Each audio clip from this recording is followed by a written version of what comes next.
delicadas, sejam muito bem-vindas a mais um vídeo aqui no nosso canal Costurar e Maternar. Hoje eu quero trazer um assunto bem diferente para vocês, relacionado à maternidade, que é um livro que eu estou lendo, que se chama Regra de Vida para Mães. Sobre esse livro bem aqui, ele foi escrito pela Holly Pierlot, que é uma mulher, que é uma família bastante numerosa, e era casada. Em uma certa época ela trabalhava como professora, mas ela acabou deixando a profissão para ficar em casa e cuidar dos filhos. Então, ela começou a fazer o homeschool junto com os filhos. Se eu não me engano, ela tinha 6 filhos. E ela estava passando por uma dificuldade que é muito comum entre as mulheres, que é a questão da desordem, da falta de tempo, da exaustão materna.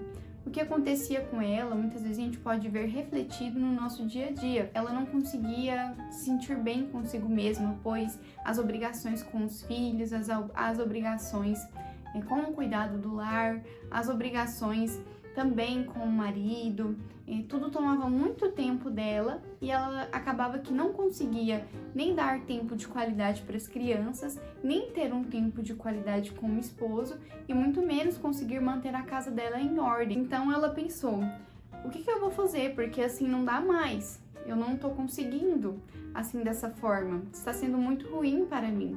Ela sentia uma espécie de exaustão materna e também um certo desânimo, né? Por não estar conseguindo cumprir com todas as obrigações mesmo estando em casa com as crianças. Então ela entrou em muita oração e um certo dia ela foi chamada para palestrar para um grupo de mulheres sobre o homeschool, pois ela já tinha experiência com homeschool e também era professora antigamente. Chegando lá nesse encontro das mulheres, uma outra mulher se apresentou primeiro do que ela e falou sobre rotina, falou sobre autocuidado, falou sobre o cuidado com as crianças e falou que conseguia fazer tudo isso, manter a casa em ordem e sobrar tempo ainda para ela cuidar de si mesma. E aí a Holly ficou muito chocada com aquilo dentro do coração dela e pensou, como é possível que ela consiga fazer tudo isso e eu não consigo? Tem alguma coisa que tá errada. E ela foi a segunda, depois dessa senhora, a ser chamada para palestrar. Quando ela chegou lá, como ela já estava muito frustrada por não estar conseguindo lidar com a ordem e organização da rotina dela, ela acabou não conseguindo disfarçar isso diante das outras mulheres. Na hora dela palestrar, o que ela disse foi, eu sou uma mãe homeschool, não consigo lidar com tudo, minha casa tá uma desordem, não consigo lidar com as crianças direito e essa é a minha rotina. Então assim, foi quase chorando que ela falou isso e muitas outras mulheres também se identificaram com ela. E foi aí que ela percebeu que ela precisava dar um jeito na vida dela e que dessa forma não estava adiantando mais. No primeiro capítulo do livro, logo ela entra nesses detalhes, explicando um pouco de como que começou a ideia de criar uma regra de vida para a família dela. Ela chegou a um ponto de exaustão materna tão grande que ela pensou em desistir do homeschool com as crianças, porque demandava muito dela, além do cuidado com a casa, ter que parar para educar as crianças em casa. E ela chegou e falou pro marido dela, eu vou desistir do homeschool, as crianças vão para a escola, e assim eu vou conseguir ter mais tempo para fazer as coisas aqui em casa. Aí o marido, que já conhecia a esposa, é claro, né? Pediu para ela esperar um pouquinho e rezar mais para Deus iluminar ela sobre o que ela deveria fazer. E foi nesse período de tempo que ela teve uma iluminação sobre a regra de vida para mães. O que é a regra de vida para mães? Ela é uma ferramenta no qual a gente consegue dar ordem para o nosso dia a dia. O que diferencia a regra de vida para mães de um cronograma qualquer? O que diferencia mais, gente, o que deixa mais em evidência é o fato de que a regra de vida ela é feita de acordo com a necessidade de cada família e com o intuito principal de encontrar a santificação na vocação que Deus te deu. Então, é por isso que a regra de vida é tão importante, porque como uma comunidade religiosa que tem a madre superiora, tem as irmãs lá do conselho geral, tem as irmãzinhas mais novas que estão sendo formadas, tem as postulantes que estão começando a trabalhar lá, assim também é a vida familiar, porque todos têm uma designação de tarefas para cumprir, para que tudo ocorra bem, e também todas se ajudam mutuamente seguindo a regra da comunidade. Então também no nosso lar nós temos as mesmas necessidades. Temos a necessidade de comer, temos a necessidade de dormir, temos a necessidade de nos divertir, temos a necessidade de estudar e nos aperfeiçoar. Então isso tudo é muito importante para a gente encontrar a ordem, porque Deus é o Deus da ordem. Então ela começou a sentir a inspiração de criar a regra de vida, não o livro em si, mas colocar a regra de vida em prática na vida dela. Ela foi atrás de algumas palestras de um padre que tinha conversado com ela uma vez na confissão, e ele tinha dito para ela em relação aos 5 P's. Os 5 P's que são as 5 prioridades principais de uma família, que são Deus primeiro, segundo, eu, no caso, as minhas necessidades físicas, mentais, espirituais. Terceiro, o esposo. Quarto, os filhos. E quinto, o financeiro.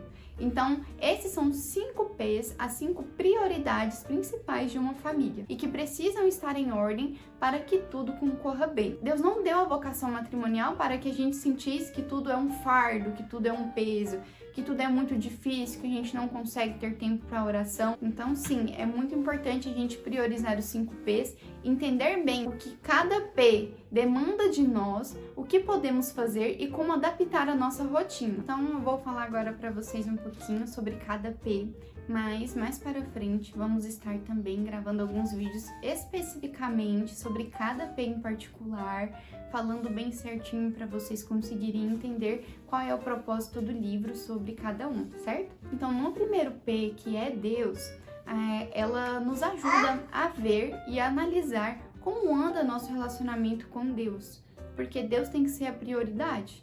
Para que tudo esteja em ordem e para que tudo concorra bem, nós temos que fazer com que as nossas intenções se voltem para Deus. Então, Deus sendo prioridade, o primeiro P é conseguir designar horários para a oração e também crescer na nossa vida de intimidade com Deus, não só a mãe em si, mas também toda a família. O segundo P que ela fala é o eu, né? As pessoas podem estar pensando, nossa, o eu não deveria estar em último, não é muito orgulho colocar o eu em segundo lugar? Mas não tem nada a ver com isso, tem a ver com o fato de que se a gente não está bem, a gente não consegue se doar pelos nossos. E a mãe em si, ela tem uma demanda muito grande, ela tem os filhos para cuidar, que demandam dela atenção o tempo inteiro. Às vezes tem um bebezinho para amamentar à noite, que demanda dela que ela esteja com a saúde em dia. Tem o marido para também ter o tempo de qualidade com ele, para estar cuidando dele. Então isso também demanda que a gente esteja bem mentalmente. Então sim, o segundo P, que é o eu, ele fala especificamente sobre isso, o fato da gente priorizar as nossas necessidades, se estamos bem mentalmente, se estamos bem fisicamente, o que podemos fazer para melhorar isso. Então tudo isso entra no segundo P. Já o terceiro P é o esposo. E o que acontece normalmente que a gente vê muito depois que chegam os filhos? A mulher, ela começa a ficar sobrecarregada, ela tem o cuidado com as crianças, tem o cuidado com o lar. Se você também for uma família homeschool, você tem o cuidado de ter que educar os seus filhos, ensinar as matérias escolares. Então isso sobrecarrega muito a mulher e acaba que chega o final do dia, a mulher está cansada e o esposo chegou do trabalho, é o único momento que eles teriam para conversar, para ter um tempo agradável, para estar aumentando o amor como casal. E a mulher está cansada e o que ela quer fazer? Ela quer ir dormir. O terceiro P, ele nos ajuda a ver isso como uma necessidade muito grande da nossa vocação matrimonial. Nós temos o dever como esposas de ter um tempo de qualidade com o nosso marido. Nós temos o dever como esposa de fazer algo para agradar a ele. Então isso tudo entra no terceiro P. Como anda a nossa vida conjugal? Você tem tido um tempo de qualidade com seu esposo? O que eu posso fazer para melhorar isso? Então isso entra no terceiro P. Já o quarto P, que são os filhos, o que ela mais fala aqui em relação ao tempo de qualidade com as crianças. E não só isso, porque também na regra de vida, ela vai nos ajudar a fomentar os horários e obrigações necessárias para que as coisas concorram bem com as crianças. Por exemplo, as crianças que já são maiorzinhas, elas conseguem fazer alguma tarefa da casa. Qual obrigação tal criança consegue fazer? Então vamos delimitar essa obrigação para ela. Então isso tudo é muito importante e ajuda também a não sobrecarregar a mãe. E não só o fato de não sobrecarregar, mas também ensinar habilidades novas para os seus filhos, né? Então, o quarto P, ele nos ajuda muito a perceber como podemos ter tempo de qualidade com os nossos filhos, o que os nossos filhos conseguem fazer e podemos deixá-los fazer sozinhos.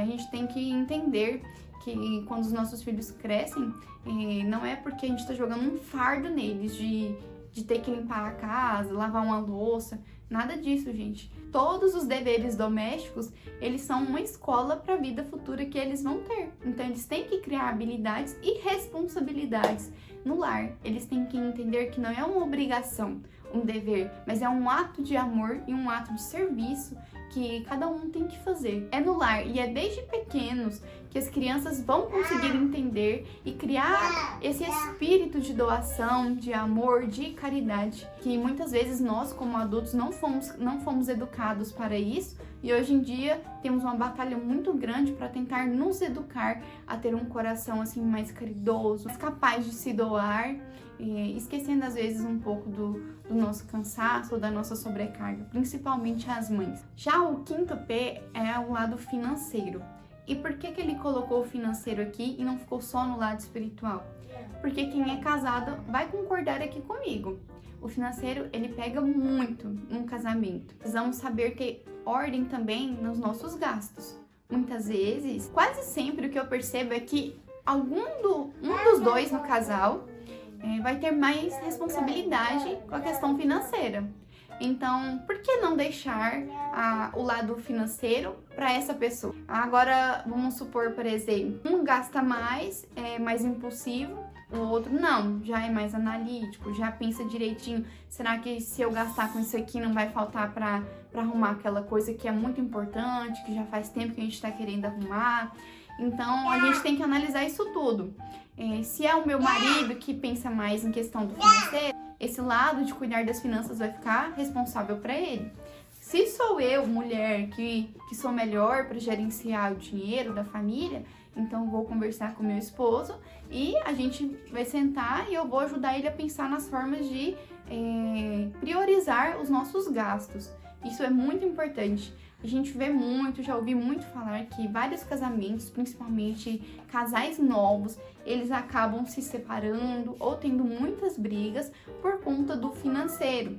Porque, como todo casal sabe, todo início de casamento, de certa forma, é um aperto financeiro grande para ambos. Você está se adaptando, você está formando uma família agora.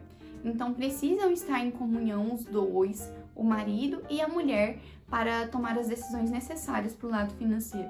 Então, ela ajuda a gente a pensar também nesse aspecto. E se você tiver interesse em saber mais para frente, como eu falei, eu vou estar gravando uma sequência de vídeos em específico sobre cada P, para estar explicando direitinho como a gente consegue fazer isso. Então, assim, o objetivo da regra de vida é trazer essa ordem e nos mostrar qual é a vontade de Deus sobre nós. Muitas vezes a gente pode se pegar pensando: o que é que Deus quer de mim? Eu não consigo ver o que Deus quer de mim. Mas é fácil, gente. Isso não é tão complicado de perceber. Primeiro, Deus quer que a gente ame Ele sobre todas as coisas, que a gente cumpra os seus mandamentos. Segundo, Deus quer que a gente cumpra a sua vontade. E como a gente vai cumprir a vontade de Deus? Vivendo o que Ele deseja de nós na nossa vocação. Se nós somos mães, se nós temos a vocação matrimonial, nós temos deveres que a vocação matrimonial impõe a nós. Então, essa é a vontade de Deus para a gente. A regra de vida, ela facilita isso, a gente entender o que é as nossas obrigações na vocação matrimonial. Quando a gente entende quais são os nossos deveres, a nossa vocação matrimonial impõe, então fica muito mais fácil de a gente cumprir esse preceito de fazer a vontade de Deus. E a terceira coisa que Deus nos pede é que sejamos dóceis às ações do Espírito Santo. E o que isso quer dizer? Quer dizer que se Deus nos inspirou a ter um momento de oração a mais, vamos lá fazer isso, vamos ser dóceis. E se Deus nos inspirou a fazer algo por nossa família, com amor, com caridade, vamos ser dóceis também a isso. Muitas vezes, quando a gente começa a ter uma vida de oração maior, quando a gente começa a entender mais sobre o que Deus deseja da gente, a gente consegue entrar em oração muito mais fácil no dia a dia, nas obrigações diárias mesmo, lavando uma louça, fazendo algum trabalho, vai rezando uma jaculatória, vai intercedendo por aqueles que você ama. Então, só para finalizar para vocês, delicadas, a importância da regra de vida é muito grande. Ela vai trazer uma maior liberdade para vocês. Pode ser que alguma que não goste tanto de seguir um cronograma, seguir horários, seguir uma tabela escrita, mas não tem nada a ver com isso, tem a ver com você descobrir qual é a vontade de Deus para você e você se sentir muito mais livre, você perceber que você consegue ter tempo mais livre para você e para as outras coisas que você gostaria de fazer. Então, recapitulando para vocês, sobre os 5 P's que delas provém, que é a Deus, nossa relação com Deus, o nosso cuidado próprio, a nossa relação com o nosso esposo, o cuidado com os filhos e a nossa vida financeira. Então, se você tem interesse em saber mais sobre os 5 P's, fique de olho que logo mais a gente vai estar soltando alguns vídeos relacionados a isso, explicando detalhadamente sobre cada um, mas eu também gostaria que vocês deixassem aqui nos comentários como anda a vida de vocês em relação aos 5 P's. Quais dúvidas vocês têm em relação a isso que gostariam que eu trouxesse no próximo vídeo? Tá bom? Então, delicadas, até a próxima!